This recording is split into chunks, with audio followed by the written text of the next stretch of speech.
Good morning, everyone. Ken Shreve with you, along with Ed Carson in the IBD newsroom. It's Thursday, February 14th.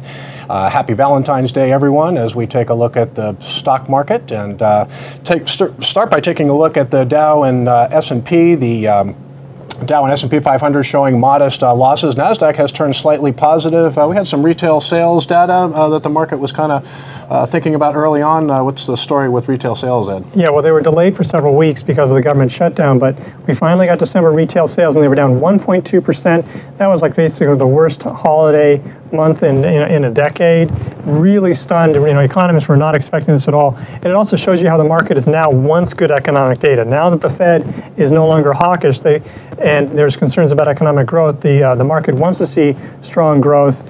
I mean, maybe we'll rebound because this was during the stock market correction. This was during the government shutdown. So maybe retail sales will bounce back. We've seen some other things, but that is interesting. I mean, you can see now that the S&P 500, which had moved above its 200-day line 2 days ago, is fighting to hold that level now. I think it may be back right above it right now.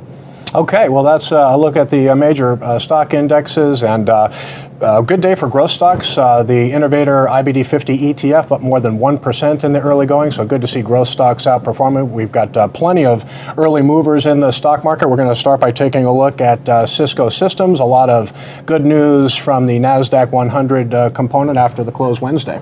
Yeah, earnings rose 16%, revenue 4%. I mean, those were slowdowns from actually glacial acceleration in recent quarters, but they did narrowly beat views.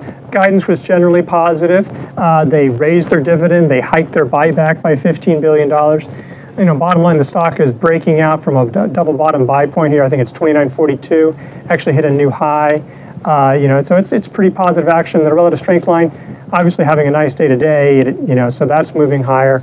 It's one of these trying to be a turnaround stock. It has sort of having a little bit of issues with that, but sort of slowly making a transition into software and services. So many gaps up in price on earnings report. It wasn't that long ago there was so much pessimism headed into fourth quarter earnings season, and it's just really hard to keep track of all the stocks that have gapped up powerfully on earnings. Cisco, the latest example. All right, moving on, we're going to take a look at new issue Yeti, a very volatile stock, but this stock is also making a big move on earnings. Wasn't that long ago, Ed, when Yeti had their IPO? Yeah, it was back in October, priced at 18. They actually had a little IPO base at that time and broke out. The stock is very volatile, but had really strong earnings. The earnings were at 38 cents a share, 5 cents above views. Revenue they had pre-announced a few weeks ago, and so that was in line. Pretty strong numbers here. You can see this is a wide, deep base, deep handle.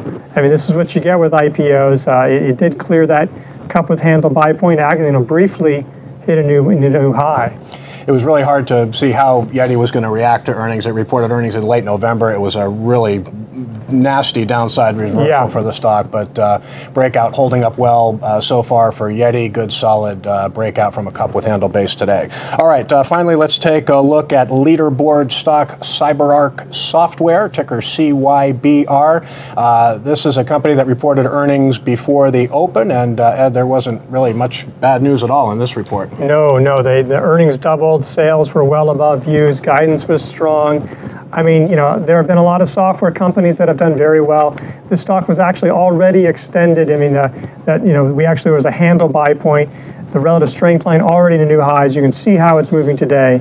This is actually a big reason why the IBD, the Innovator 50 index is doing so well, because this is high up in the IBD 50. Yeah. And, but growth stocks in general are doing well. This is really hot. All right, well, great numbers from CyberArk. That'll do it for this morning. At last check, Dow, S&P 500 down a little bit. NASDAQ was mostly flat. Thanks very much for joining us this morning. Ed and I will be back here this afternoon just after the market close, 4 p.m. Eastern, 1 p.m.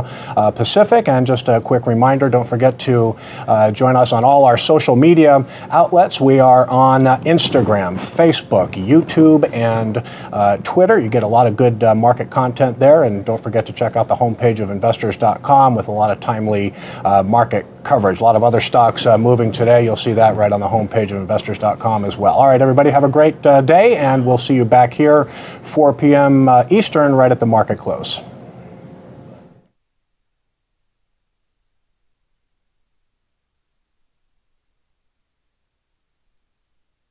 I need to learn how to, because Ali usually just sort of tees it up, and and I talk. I think it'd be better if I shut my mouth and let you talk some more. No. I just asked you questions and had you go. So I think that conversation can be good anyway. But that's not. I thought it was good. I didn't. So I'm sorry if I'm talking over you. No. I didn't. I always like doing these with you, Ed. You know that. Yeah. All right.